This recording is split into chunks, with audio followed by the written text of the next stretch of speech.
السلام عليكم ورحمة الله تعالى وبركاته. بسم الله الرحمن الرحيم. الحمد لله رب العالمين، والصلاة والسلام على سيد المرسلين وعلى آله وأصحابه أجمعين، أما بعد. وقد قال الله تبارك وتعالى في القرآن الكريم: أعوذ بالله من الشيطان الرجيم، بسم الله الرحمن الرحيم. ولا تكتموا الشهادة ومن يكتمها فإنه آثم قلبه. صدق الله العليم. وقال النبي صلى الله عليه وسلم: لا يلدغ المؤمن من جهر واحد مرتين، أو كما قال عليه الصلاة والسلام. سبحانك لا علم لنا إلا ما علمتنا إنك أنت العليم الحكيم. اللهم انفعني بما علمتني وعلمني ما ينفعني، ربي زدني علما. ربنا رب ارحمهما كما ربياني صغيرا. ربي ادخلني مدخل صدق واخرجني مخرج صدق واجعل لي من لدنك سلطانا نصيرا. اللهم صل على سيدنا محمد وعلى ال سيدنا محمد وبارك وسلم عليه يا اول الاولين ويا آخر الآخرين، يا ذا القوة المتين، ويا راحم المساكين، يا أرحم الراحمين. اللهم ارحمنا برحمتك يا أرحم الراحمين. எல்லா புகழும் அல்லாஹ் ஜல்ல ஷானுஹு தஆலாவுக்கே உரித்தாகட்டுமாக. எனது உயிரினும் மேலான ஹஸரத் ரசூலுல்லாஹி ஸல்லல்லாஹு அலைஹி வஸல்லம் அன்னவர்கள் மீதும், அன்னவர்களின் அடிச்சுவற்றை சற்றும் அடிபரலாமல் பின்பற்றிய உத்தம சத்திய சஹாபாக்கள், தாபியீன்கள், தபா தாபியீன்கள், நாதாக்கள், சுஹதாக்கள், நல்லோர்கள், உலக முஸ்லிம்கள், குறிப்பாக நம் அனைவரின் மீதும் அல்லாஹுவின் அன்பும் அருளும் என்றென்றும் நின்று நிலவட்டுமாக. ஆமீன். கணியத்துக்குரிய அல்லாஹ்வின் நல்லடியார்களே, இன்ஷா அல்லாஹ் இன்னும் ஒரு வாரத்தில் நம்முடைய தமிழ்நாடு 17வது சட்டமன்ற தேர்தல் இன்ஷா அல்லாஹ் வருகின்ற 23ஆம் தேதி வியாழக்கிழமை நடைபெற இருக்கிறது. நம்மை அடுத்த 5 ஆண்டுகளுக்கு யார் ஆட்சி செய்ய போகிறார்கள் என்பதை தீர்மானிக்கக்கூடிய மிக முக்கியமான தேர்தல் எதிர்நோக்கி இருக்கிறது. நம்மில் வாக்குரிமை இருக்கக்கூடிய ஒவ்வொருவரும் தவறாமல் வாக்களிக்க வேண்டும். அல்லாஹ் ஜல்ல ஷானுஹு தஆலா நடைபெற இருக்கின்ற அந்த தேர்தலில் நமது முஸ்லிம் சமுதாயத்திற்கும் ஒட்டுமொத்த மக்களுக்கும் நல்லாட்சி புரியக்கூடிய, நன்மை தரக்கூடிய ஆட்சியாளர்களாக வரக்கூடிய ஆட்சியாளர்களை அல்லாஹ் ஜல்ல ஷானுஹு தஆலா தேர்ந்தெடுத்து தந்தல் புரிவானாக. ஆமீன். இன்றைய ஜும்மாவிலே வாக்குகள் சிதறிவிடக்கூடாது என்ற தலைப்பின் கீழ் நாம் சிந்திக்க இருக்கிறோம். முஸ்லிம் சமுதாயத்தின் ஆகப்பெரிய மைனஸ் ஒற்றுமை இல்லாதது.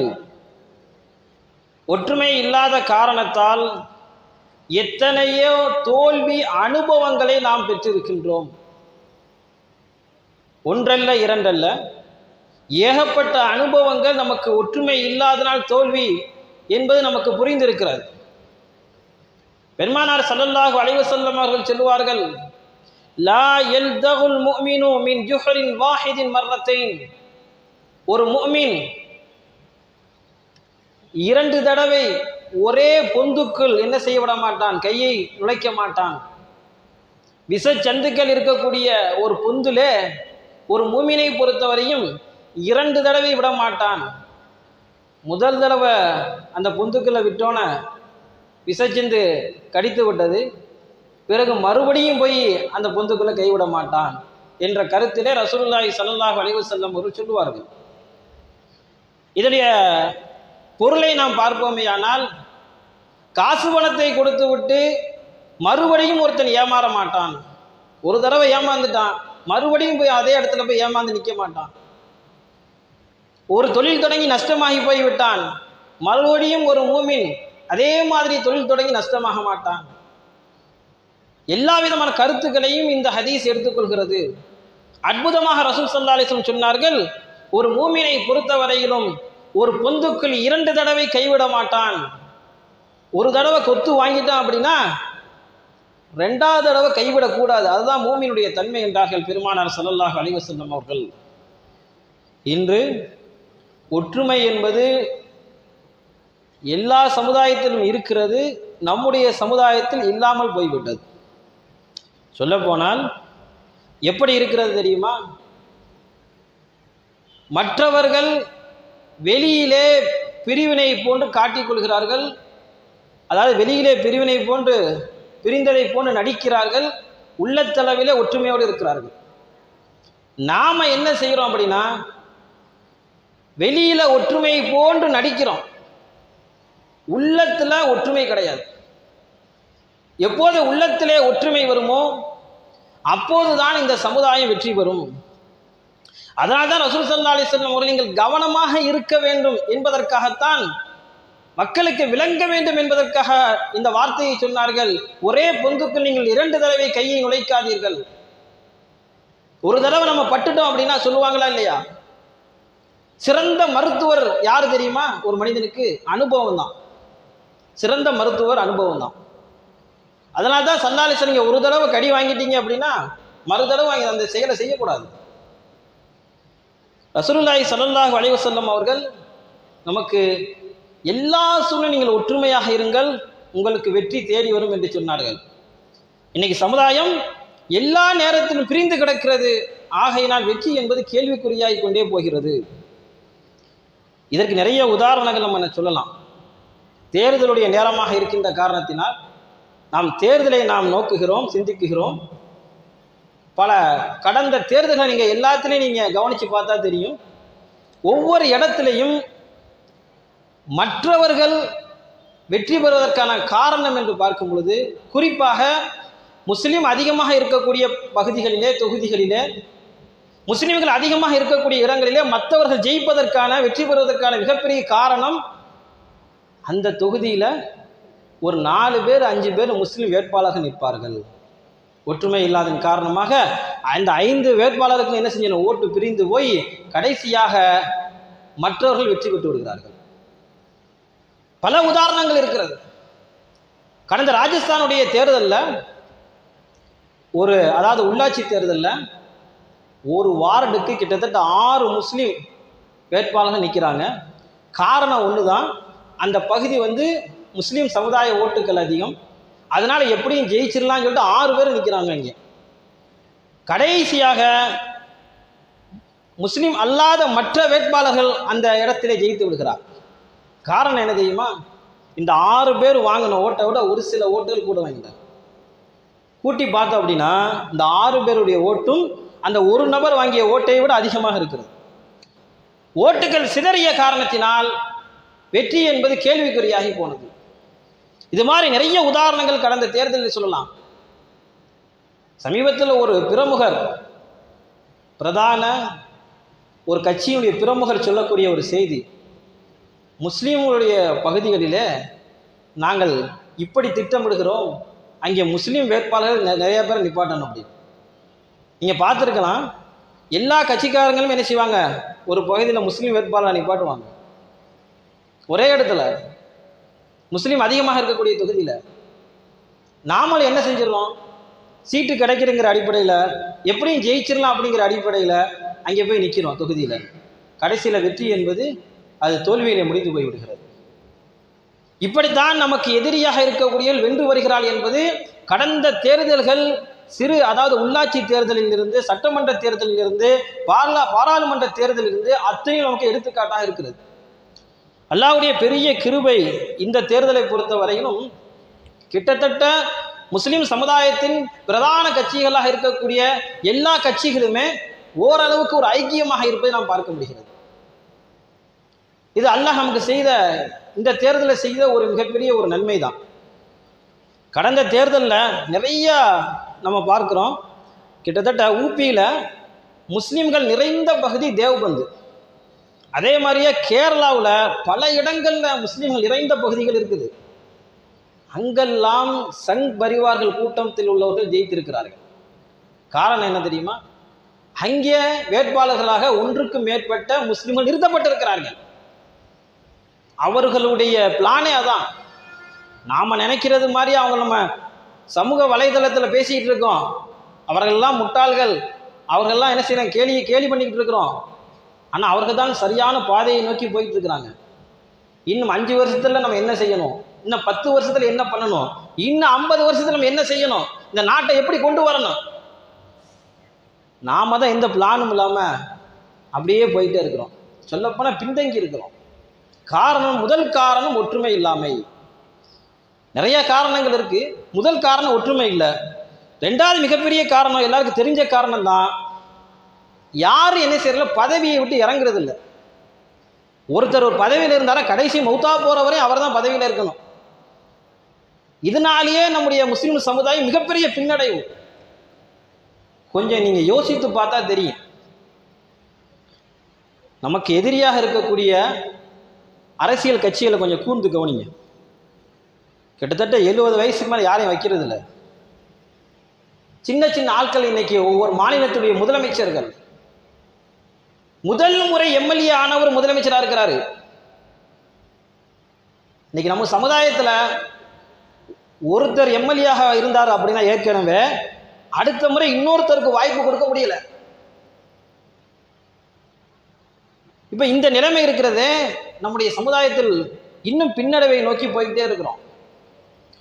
அல்லாஹ் ஜல்லஷானு தஆலா நம்ம ரொம்ப கிருபை செஞ்சிருக்கிறான். அதனால தான் நம்முடைய துவாக்கள், நம்முடைய அமல்கள், அவனுடைய ரஹ்மத், அதனால தான் நம்மளை பாதுகாப்பாக என்ன செஞ்சுக்கிட்டு இருக்கான், இந்த தமிழ்நாட்டில் வாழ வைத்திருக்கிறான். அல்லாஹ் ஜல்லஷானு தஆலா குர்ஆன்ல சொல்லக்கூடிய ஒரு வசனம், நீங்கள் ஒற்றுமை என்னும் கயிற்றை பற்றி பிடித்துக் கொள்ளுங்கள். ஒற்றுமையை நீங்கள் இழந்தால் உங்களுடைய சக்தி போய்விடும். ஒவ்வொரு தேர்தல் நேரத்திலும் ஞாபகப்படுத்த வேண்டிய ஒரு நபிமொழி ஒன்று இருக்குது, ஒரு ஹதீஸ் ஒன்று இருக்குது. ஸல்லல்லாஹு அலைஹி வஸல்லம் சொன்னார்கள், கடைசி காலத்தில் விருந்து கொடுப்பவர் உணவு தட்டை நோக்கி அழைப்பதை போன்று அழைப்பு விடுவார்கள். மற்ற மதத்தவர்கள், மற்ற சமுதாயத்தவர்கள் எல்லாரும் வாங்கன்னு கூட்டணி வச்சுக்கிடுவாங்க. யாருக்கு எதிராக? முஸ்லிம்களுக்கு எதிராக. எப்பேற்பட்ட வார்த்தை சொல்றாங்கன்னு கவனிங்க. ஸல்லல்லாஹு அலைஹி வஸல்லம் எப்படி விருந்துக்கு அழைப்பாங்களோ அது மாதிரி ஒருத்தருக்கு ஒருத்தர் அழைத்துக் கொள்வார்கள். எல்லாரும் வாங்க. யாருக்கு எதிராக? முஸ்லிம்களுக்கு எதிராக. சஹாபாக்கள் கேட்டாங்க, யார சொல்லலாம், அப்போ முஸ்லிம்கள் எல்லாம் ரொம்ப குறைவாக இருப்பாங்களா அப்படின்னு கேட்டாங்க. இப்போ ஸல்லல்லாஹு அலைஹி சொன்னாங்க, அதெல்லாம் கிடையாது, நிறைய இருப்பாங்க, நிறைய இருப்பாங்க. இன்னைக்கு உலகத்துல கிறிஸ்தவர்கள் எத்தனை கோடின்னு தெரியுமா? 215 கோடி கிறிஸ்தவர்கள். முஸ்லிம்கள் 170 கோடி, 2வது இடத்துல இருக்கிறாங்க. ஆட்கள் நிறைய இருக்கிறோம், ஸ்ட்ரென்த் அதிகம்.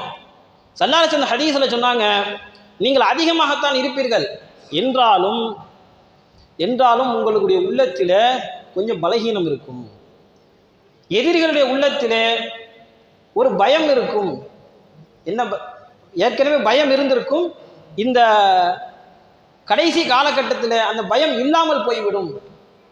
அப்போ முஸ்லிம்களுடைய உள்ளத்தில் பலகீனம், எதிர்களிடத்தில் ஏற்கனவே இருந்த அந்த பலமான அந்த பயம் இருக்கிறதே, அது இல்லாமல் போய்விடுகிறது. ஸல்லல்லாஹு அலைஹி வஸல்லம் கேட்டாங்க சஹாபாக்கள், யார் ரசூலுல்லாஹ், என்ன பலகீனம்?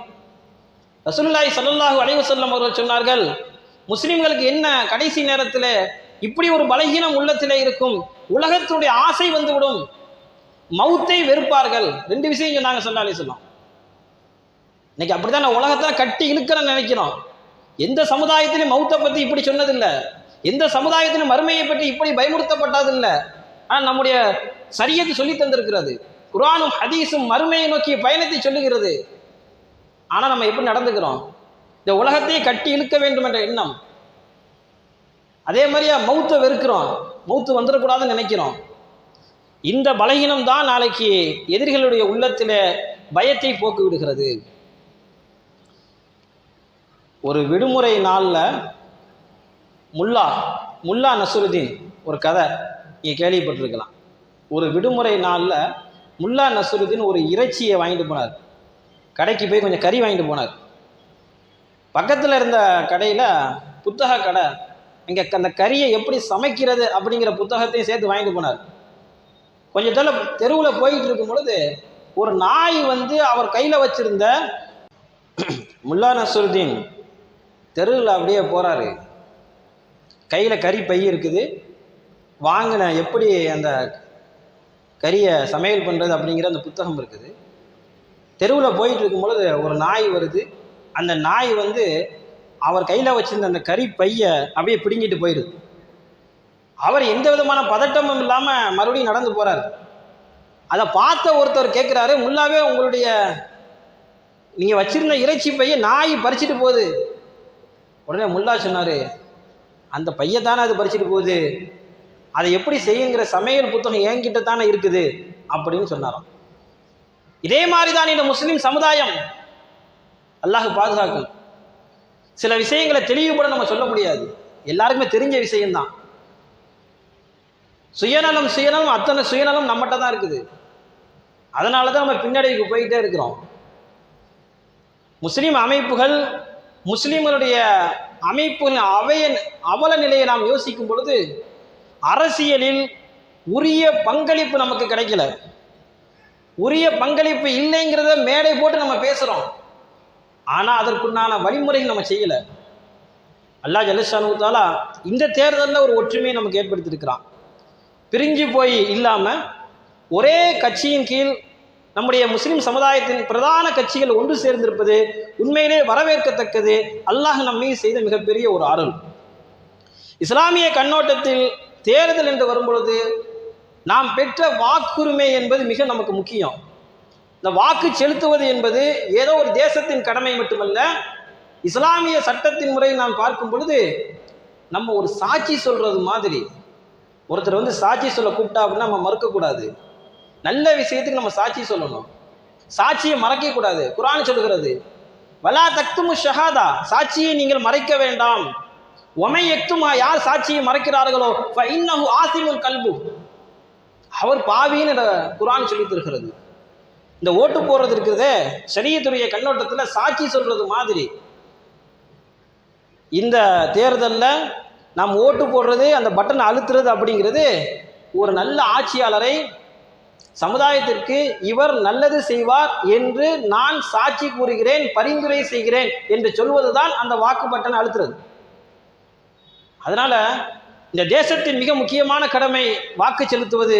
அதே போன்று ஷரியத்தினுடைய மிக முக்கியமாக வலியுறுத்தப்பட்ட விஷயம், ஒரு ஆட்சியாளரை தேர்ந்தெடுக்கும் பொழுது நம்புறத்திலிருந்து அந்த சாட்சியை நம்ம என்ன செய்யணும், அந்த வாக்குகளாக பதிவு செய்யணும். ஏன்னா இஸ்லாம் சொல்லித் தருகிறது, அநியாயத்தை தடுக்கும் சக்தி நம்மிடத்தில் இருந்தும் அதை செய்யாவிட்டால் குற்றவாளி. அடிக்கடி கேள்விப்பட்டிருக்கலாம், ஒரு இடத்துல தீமை நடக்குது அப்படின்னா ஷரியத்து சொல்லுது அதை கையால் தடுக்க முடிஞ்சால் கையால் தடுக்கணும், முடியலைன்னா நாவால் பேசி தடுக்கிறதுக்கு சக்தி இருந்தால் நாவால் பேசி தடுக்கணும். அதற்கு சக்தி இல்லை அப்படின்னா மனதால் அது தீமை என்று நினைத்து ஒதுங்கி கொள்ள வேண்டும். இதுதான் நமக்கு ஷரியத்து சொல்லக்கூடிய விஷயம். இந்த வாக்களிக்கிறது இருக்குது, அது நமக்கு ஒரு ஆயுதம் மாதிரி, தீமையை தடுப்பதற்குரிய ஒரு ஆயுதம் மாதிரி. தீய ஆட்சியாளர்கள், அநியாயக்காரர்கள் வந்து விடாமல் தடுப்பதற்குரிய ஒரு ஆயுதம். அதனால் இந்த அரசாங்கம், தேர்தல் அதிகாரிகள், தேர்தல் ஆணையம் நமக்கு ஓட்டு போட சொல்லி நமக்கு வலியுறுத்துகிறது. அதை விட மிக முக்கியம் ஷரியத் நமக்கு சொல்லித் தருகிறது. சரியான ஆட்சியாளரை தேர்ந்தெடுப்பதற்கு, இந்த சமுதாயம் அநியாயக்காரரிலிருந்து பாதுகாப்பு பெறுவதற்கு ஒவ்வொரு மனிதன் இந்த ஓட்டு போடுவது என்பது மிக முக்கியமான விஷயம். ஓட்டு போடுவது சில நேரங்களில் இப்படி கேள்வி நிறைய வருது. ஓட்டு போடுவது என்பது காஃபிர்களை வெற்றியடை செய்வது தானே, அதை போய் நம்ம ஏன் செய்ய போகணும் என்று சில தவறான கருத்துகள் இருக்கிறது. முஸ்லிம்களுடைய நலனுக்காக காஃபிர்களோடு ஒப்பந்தம் வைக்கலாமா? பெருமானார் ஸல்லல்லாஹு அலைஹி வஸல்லம் அவங்க ஒப்பந்தம் வச்சிருக்கிறாங்க. ஐயாமுல் ஜாஹிலியாவுடைய காலத்தில் அப்துல்லா இப்னு ஜதான் அவருடைய வீட்டில் தீமைக்கு எதிரான ஒரு ஆலோசனை கூட்டம் நடந்தது. அந்த கூட்டத்தில் பெருமானார் ஸல்லல்லாஹு அலைஹி வஸல்லம் கலந்து கொண்டாங்க. பிறகு உள்ள காலத்தில் சொன்னாங்க, ஒரு நேரத்தில் நான் அப்துல்லா இப்னு ஜதான் அவங்க வீட்டில் நான் தீமைக்கு எதிரான ஒரு ஆலோசனை கூட்டத்தில் கலந்து கொண்டேன், இப்போது என்னை அழைக்கப்பட்டாலும் நான் செல்வேன் என்றார்கள். இப்போ ஒரு இடத்துல தீமைகளை கிளைவதற்காக முஸ்லிம்களும் காபிர்களும் ஒன்று சேர்ந்து ஒரு ஆலோசனை கூட்டம் நடத்துகிறார்கள். ஒரு ஒப்பந்தம் செய்கிறார்கள் என்று சொன்னால் அது ஒன்றும் தவறல்ல. ரசூலுல்லாஹி ஸல்லல்லாஹு அலைஹி வஸல்லம் அவர்கள் வழிகாட்டிய ஒன்றுதான். நிறைய ஒப்பந்தங்கள் இருக்கிறது. நஜ்ஜாசி மன்னரை வெற்றி பெறுவதை சஹாபாக்கள் முஸ்லிம்கள் விரும்பினார்கள். அதே போன்று பாரசீகத்திற்கும் ரோம் நாட்டிற்கும் போர் வந்த நேரத்தில் முஸ்லிம்கள் ரோமாபுரிகளுக்கு ஆதரவாக இருந்தார்கள். காரணம் ஒன்றுதான், பாரசீகர்கள் யாரு? நெருப்பு வணங்கிகள். ரோமாபுரியர்கள் வேதம் கொடுக்கப்பட்டவர்கள். ஆகையினால் இவர்களை விட வேதம் கொடுக்கப்பட்டவர்கள் நாம் என்ன செய்யலாம், ஆதரவு கொடுக்கலாம் என்று முஸ்லிம்கள் ரோமாபுரியர்களுக்கு சார்பாக இருந்தார்கள். ஆகையினால் ஓட்டு போறதுங்கிறது காஃபிர்களோடு நம்ம தொடர்பு கொள்ளக்கூடாது அப்படிங்கிறது இல்லை. மாற்று மத சகோதரர்களோட எந்த அளவுக்கு நம்ம பிணைப்பா இருக்கிறோம்னு மார்க்கம் சொல்லி தருது. நாம எப்படி நடந்துக்கிறோம் அப்படின்னா, மார்க்கம் சொன்னதை விட்டுட்டு மதம் நல்லிணக்கம் என்ற பேரில் மார்க்கம் எதை தடை செய்திருக்கிறதோ அதைத்தான் நம்ம செஞ்சுக்கிட்டு இருக்கிறோம். மார்க்கம் சில விஷயங்களை சொல்லி தருது. நீங்க மாற்று மத சகோதரர் இப்படி நடந்துக்கிறீங்க, அவங்களுக்கு உதவி செய்யுங்க, அவங்களோட நட்புறவோடு நடந்துக்கிறங்க, எல்லாம் சொல்லி தருகிறது. நம்ம அதையெல்லாம் விட்டுட்டோம், வேறு விஷயங்களை நம்ம செய்யணும், கையில் எடுத்துட்டோம். அல்லாஹ் பாதுகாக்க. இப்போ பெருமானார் ஸல்லல்லாஹு அலைஹி வஸல்லம் அவர்கள் பல கட்டங்களிலே காஃபிர்களோடு என்ன செஞ்சிருக்காங்க, ஒப்பந்தம் செஞ்சிருக்கிறாங்க. காஃபிரோட ஆலோசனை கூட்டத்தில் கலந்துருக்கிறாங்க. தாயிஃபிலிருந்து மக்காவுக்கு வரக்கூடிய நேரத்தில் பாதுகாப்புக்காக அந்த நேரத்தில் மக்காவில் இருந்த காஃபிர் ஒரு ஒரு காஃபிர் இடத்துல தான் என்ன செஞ்சுருக்கிறாங்க, பாதுகாப்புக்குரிய ஒரு ஏற்பாடுகளை செஞ்சுருக்கிறாங்க. இப்படி நிறைய நம்ம வரலாற்றில் நம்ம புரட்டி பார்க்கும் பொழுது காஃபிர்களோடு சில ஆலோசனைகளும் ஒப்பந்தம் செய்து கொள்ளலாம். இந்த வாக்கு செலுத்துவது என்பது நாம் இப்படி விளங்கிவிடக்கூடாது. இது நம்ம காஃபிர்களை வெற்றி பெற செய்கிறது தானே, நாமே என்ன செய்யணும், வாக்கு செலுத்தணும் என்ற எண்ணம் வரக்கூடாது. இதில் நாம் யாரும் என்ன செஞ்சிடக்கூடாது, பின்தங்கி விடக்கூடாது. கடந்த தேர்தலில், அதாவது பார்லிமெண்ட்டுடைய தேர்தலில் நமது மாநிலத்திலேயே இந்துத்துவ அமைப்புகளின் ஆதரவு பெற்ற வேட்பாளர்களில் போட்டியிட்ட பகுதிகளில் கிட்டத்தட்ட 70-75% வாக்கள் பதிவாகிருக்குது. அதில் சிறுபான்மையின மக்கள், குறிப்பாக முஸ்லீம்களுடைய சிறுபான்மையின மக்கள் சேர்த்து 50% குறைவாக தான் வாக்குகளை பதிவாகிருக்கிறது. ஒரு ஓட்டு தானே, அதனால் என்ன பலன் ஏற்பட போகிறதுன்னு நினைக்கக்கூடாது. இப்படி ஒருத்தர் 100 பேர் நினச்சிட்டாங்க அப்படின்னா 100 ஓட்டு என்ன செஞ்சிடும், இல்லாமல் போயிடும். இன்னைக்கு ஓட்டு வாக்குகள் சிதறுவதற்கு மிக முக்கியமான காரணம் ஓட்டு வாக்கு செலுத்தாமல் இருக்கிறது ஒன்று. ரெண்டாவது, சம்பந்தம் இல்லாத, சரியான தகுதி இல்லாத புது புது கட்சிகளுக்கும் சரி, மாற்றத்தை எதிர்பார்க்கிறோம் என்ற ஒரு பெயரில் நாம் செலுத்தக்கூடிய ஒவ்வொரு வாக்குகளுமே சரியான தகுதியானவர்களை வீணாக்கி விடுகிறது. நீங்கள் பல உதாரணங்கள் நீங்கள் பார்த்துருக்கலாம் கடந்த தேர்தல்கள். இன்னைக்கு இளைஞர்களும் சரி மற்றவர்கள் சொல்லக்கூடிய ஒரு செய்தி என்ன அப்படின்னா, மாற்றத்தை நாங்கள் எதிர்பார்க்கிறோம். மாற்றத்தை எதிர்பார்க்கலாம், தப்பு கிடையாது. அந்த மாற்றத்தை எதிர்பார்க்கக்கூடிய நபர் அவர் தகுதியானவரா என்பதை நாம் பார்த்துக்கொள்ளணும். இவர் இந்த ஆட்சி பொறுப்புக்கு தகுதியானவரா? பல இடங்களில் பல நாடுகளில் மன்னராட்சி நடக்குது, வாக்களிக்கக்கூடிய உரிமை கிடையாது. ஆட்சியாளரை தேர்ந்தெடுக்கக்கூடிய உரிமை நிறைய நாட்டு மக்களுக்கு கிடையாது. அட இந்தியாவை பொறுத்தவரையும் ஆட்சியாளர்களை தேர்ந்தெடுக்கக்கூடிய உரிமை நம்மிடத்தில் அல்லாஹ் ஜல்ல ஷானுஹு வாங்கியிருக்கிறான். நாம் ஓட்டு போடாமல் இருந்துடக்கூடாது. ஓட்டு போடும்போது கொஞ்சம் நாம் முஸ்லீம் சமுதாயமாக இருக்கிறதுனால சில விஷயங்களை நம்ம கவனத்தில் கொள்ளணும். நீங்கள் இன்ஷா அல்லாஹ் வரக்கூடிய வியாழக்கிழமை 23ஆம் தேதி வாக்கு செலுத்த போகிறதுக்கு முன்னாடி கொஞ்சம் நம்ம சில விஷயங்களை யோசிக்கணும். யாருக்கு வாக்கு செலுத்தலாம், யாருக்கு வாக்கு செலுத்துறது, தற்போதைய சூழல்ல யாருக்கு வாக்களிப்பது என்பதில் மக்கள் எந்த தடுமாற்றத்திலும் இல்லை, தெளிவாக தான் இருக்கிறாங்க. இருந்தாலும் நம்முடைய கவனத்தை திசை திருப்புவதற்காக சில செயல்பாடு நடந்து கொண்டிருக்கிறது. நம்ம நாட்டு மக்கள், சொல்லப்போனால் நமது நாடு இந்தியா என்பது மத சார்பற்ற நாடு. இந்தியா என்பது மதத்தோடு பிணைக்கப்பட்ட நாடு கிடையாது. எல்லா மதத்தவர்களும் சேர்ந்து இருக்கக்கூடிய ஒரு மத சார்பற்ற நாடு. இந்த நாட்டை, இந்த இந்தியாவை மத சார்புள்ள நாடாக மாட்டிக்கொண்டிருக்கிறார்கள். குறிப்பாக மற்ற விஷயங்களை கவனத்தில் எடுக்கிறத விட நம்முடைய பாதிப்பை நம்ம யோசனை பண்ணி பார்க்கணும். நிறைய பாதிப்பு நமக்கு இருக்குது. முதல் பாதிப்பு என்ன அப்படின்னா, சிஏஏ. எல்லாருக்கும் தெரிஞ்ச விஷயம்தான். எவ்வளோதான் போராட்டம் பண்ணோம், எவ்வளோதான் என்ன செஞ்சு கஷ்டப்பட்டோம், அந்த சிஏஏ என்ன செஞ்சுட்டாங்க, சட்டத்தை நிறைவேற்றிட்டாங்க. மிகப்பெரிய ஒரு பின்னாடி உள்ள காலத்தில் இப்போ நம்ம என்ன செஞ்சுட்டோம், சிஏ பற்றி விளங்கி இருக்கிறோம். நம்முடைய சந்ததியினர்கள் சிஏ சட்டத்தின் மூலமாக ஒரு இஸ்லாமியனை நீ இந்திய நாட்டு குடிமகன் இல்லை என்று சிஏ சட்டத்தின் பிரகாரம் சொல்லிவிட்டால், தீர்மானித்து விட்டால், அவன் வச்சிருந்த வீடு தொழில் எல்லாம் முடக்கப்பட்டு போயிடும். நீங்கள் அசாமில் நீங்கள் கேள்விப்பட்டிருக்கலாம், எத்தனையோ லட்சம் மக்கள் என்ன செஞ்சாங்க, அகதிகள் முகாமில் அடைக்கப்பட்டாங்க. ஒரு இராணுவ வீரர் 30 வருஷமா எல்லை பாதுகாப்பு படையில் இருந்தவர், அவரை இந்த நாடு இந்த சிஏஏ சட்டம் என்ன செய்ய தெரியுமா, நீ இந்த இந்திய நாட்டு குடிமகன் அல்ல என்று சொன்னது. அப்பேற்பட்ட மோசமான சிஏஏ சட்டத்தை கொண்டு வந்தவர்கள் யாரும் நமக்கு தெரியும், யாரு அவங்களோட தொடர்புடையவங்க நமக்கு தெரியும். சமீப காலத்தில் பொது சிவில் சட்டம் 2 மாநிலத்தில் பொது சிவில் சட்டம் வந்துருச்சு. தமிழ்நாட்டுக்கு வர்றதுக்கு ரொம்ப நேரம் ஆகுது, எல்லாம் பாதுகாக்கணும். சமீபத்தில் நடந்த எஸ்ஐஆர் எத்தனையோ வாக்காளர்களை நீக்கி தள்ளிட்டாங்க. தமிழ்நாட்டில் கிட்டத்தட்ட கோடிக்கணக்கான 1 கோடிக்கு மேலே என்ன செஞ்சிட்டாங்க, வாக்காளர் நீக்கி தள்ளப்பட்டாங்க. இந்த தேர்தலில் தான் தெரியும் இந்த எஸ்ஐஆர் மூலமாக நமக்கு எவ்வளவு பாதிப்புங்கிறது. இந்த தேர்தலுடைய முடிவின் பிறகு தான் நமக்கு தெரியும். இந்த நாட்டை எப்படியெல்லாம் நம்முடைய கைக்கு கொண்டு வர முடியுமோ அந்த வேலையெல்லாம் நம்முடைய எதிரிகள் சரியான முறையில் செய்துக்கிட்டு இருக்கிறாங்க. எல்லா டிபார்ட்மெண்ட்டையும் கையில் கொண்டு வந்துட்டாங்க. இன்னைக்கு நீங்கள் மசோதா, முக்கியமான மசோதா இன்னைக்கு நிறைவேற்றப்பட இருக்கிறது. கண்டிப்பாக அதை நிறைவேற்றிடுவாங்க. தொகுதி மறுவரையறை மசோதா. சில மாநிலங்களில் தேர்தல் நடந்து கொண்டு இருக்கிறது. இந்த விஷயமெல்லாம் தெரிந்திருந்தும் கூட எல்லாரும் என்ன செய்ய முடியாது, கலந்து கொள்ள முடியாது. எல்லாரும் உடனே என்ன செய்ய முடியாது, இந்த தேர்தலை விட்டுட்டு அதில் கவனம் செலுத்த முடியாது. இங்கிட்டு தேர்தல் நடந்து கொண்டு இருக்கிறது.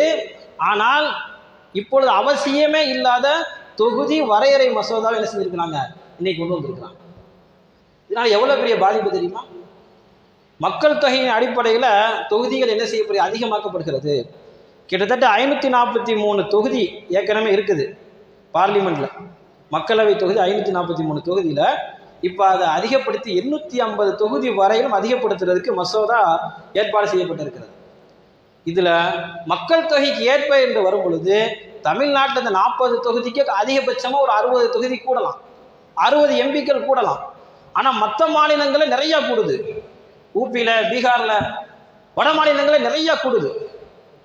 இது எதற்கென்றால் ஒரு நாட்டின் பிரதமராக தீர்மானிப்பதற்கு வட மாநிலத்தில் உள்ள அந்த மாநிலங்களே போதுமானதாக ஆகிவிடும். தென் மாநிலங்களுடைய ஓட்டுக்களோ தென் மாநில எம்பிக்களோ அவர்களுக்கு தேவையில்லாமல் போய்விடும். அங்கே எந்த அளவுக்கு யோசனை பண்ணி அவங்க செய்கிறாங்கன்னு கவனிச்சுக்கணும். சாதாரண விஷயம் இல்லை. தமிழ்நாடு, கர்நாடகா, ஆந்திரா, தெலுங்கானா, மேற்கு வங்கம் இவங்களுடைய எம்பிக்கள் இவங்களுடைய இதெல்லாம் தேவையில்லை. தொகுதியை அதிகப்படுத்தினோம் அப்படின்னா அங்கிட்டு ராஜஸ்தான், மத்திய பிரதேசம், பீகார் இதில் உள்ள எம்பிக்களே போதுமானது அவங்களுடைய ஆட்சி அமைப்பதற்கு. இப்போ இந்த சட்டத்தை நம்முடைய முதலமைச்சர் உட்பட கடுமையாக எதிர்க்கிறாங்க. இருந்தாலும் பெரும்பான்மையின் அடிப்படையில் சட்டத்தை என்ன செய்கிறாங்க, அவங்க மசோதை நிறைவேற்றுவதற்கு தயாராக இருக்கிறாங்க. அநேகமாக இன்னைக்கு நிறைவேறுன்னு நினைக்கிறேன். இப்படியெல்லாம் மோசமான சட்டங்கள், நம்மளை நசுக்கக்கூடிய சட்டங்கள் நிறைய கொண்டு வந்துக்கிட்டே இருக்கிறாங்க. சர்வதேச அளவில் நம்ம இந்திய நாட்டின் மரியாதையை வீழ்ந்து போச்சு. கிட்டத்தட்ட நம்முடைய நாட்டினுடைய பொருளாதாரம் ரொம்ப மோசமாக சரிந்து போச்சு. இதெல்லாம் நம்ம யோசிக்கிறதுக்கே நேரம் இல்லை. கிட்டத்தட்ட ஒரு டாலருடைய மதிப்பு எவ்வளோ தெரியுமா, 97 ரூபாயாக வீழ்ச்சி அடைந்திருக்கிறது. வரலாறு இவ்வளோ வீழ்ச்சி அடைந்ததே கிடையாது.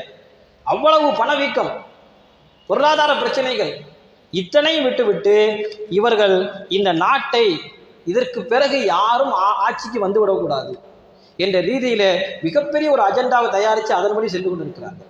இந்த நேரத்தில் நாம் யோசிக்க வேண்டியது, நமக்கு எதிரியாக யார் இருக்கிறாங்களோ, நம்மை அழிக்க வேண்டும், நம்மளை என்ன செய்ய வேண்டும், பின்தள்ளி விட வேண்டும் யார் நினைக்கிறார்களோ அவர்களும் சரி, அவர்களோட கூட்டணி வைப்பு நம்ம முற்று முழுதாக தவிர்த்தணும்.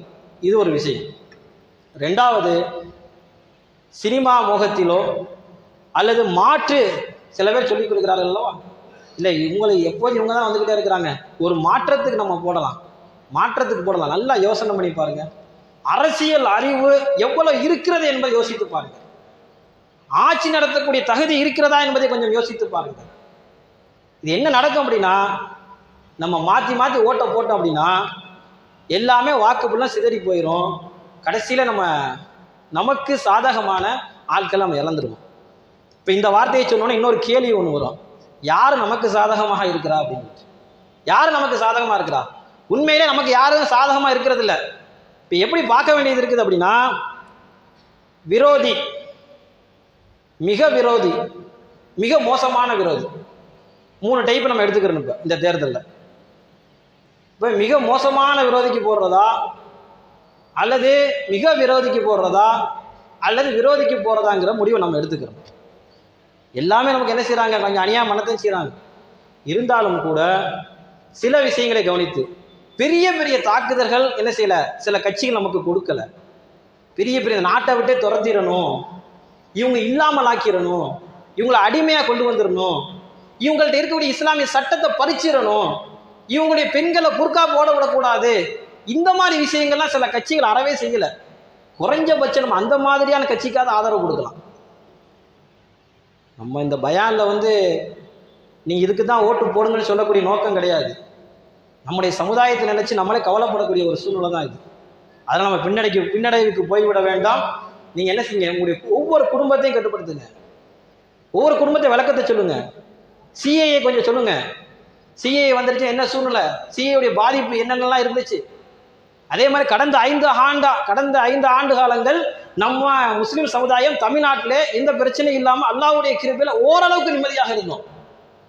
இதையெல்லாம் மனசில் வைத்து அல்லாஹ் ஜல்ல ஷானஹு தஆலா யாருக்கு ஆட்சியை வழங்குகிறானோ அவனுடைய கிருபை, குலில்லாஹும்ம மாலிக்கல் முல்கி துத்தில் முல்க மன் தஷா வ தன்சில் முல்க மிம்மன் தஷா வ துஇஸ்ஸு மன் தஷா வ துதில்லு மன் தஷா பியதிக்கல் கைர்.